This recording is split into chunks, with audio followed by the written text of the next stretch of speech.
looking at scalars and vectors. Scalars being things that have magnitude or size only, vectors have magnitude and direction. So we started off with distance and displacement. Distance being the scalar quantity and displacement being the vector quantity. So distance, which we denote with the letter d, is the total length that you cover in a journey. Displacement, however, is the shortest distance from the start to the end of the journey. So in order to figure that out, you need to know in what direction that is going. So we used the examples on Google Maps where we took the distance travelled by road, and then we measured the shortest distance from start to finish, which was our displacement. So it's how far you've really gone from your original starting point.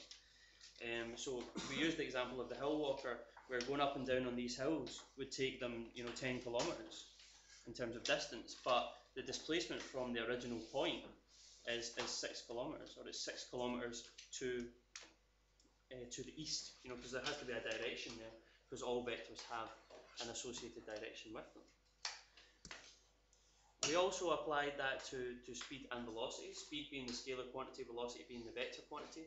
So speed is the distance travelled per second, whereas velocity is the displacement travelled per second, so there's an associated direction with that as well. We used examples of golf, hitting a golf shot in the wind, or a plane flying in the wind. There will be a resulting velocity that results from the velocity of the object, and then the crosswind or the cross current, as we saw in later examples.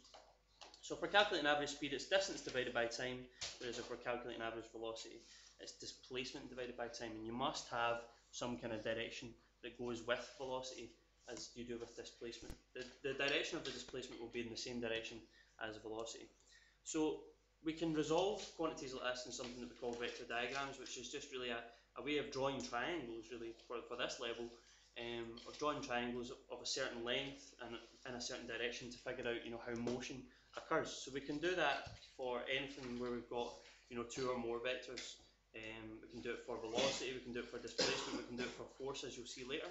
So we started off with this example, of a girl walking 40 metres north in 10 seconds, turning east and walking for 30 metres in 5 seconds. And we can use a vector diagram to figure out things from that. The distance is easy enough because that's just the total length of the journey. The displacement, though, we need to add the 2 vectors in a vector diagram. So we did it like so.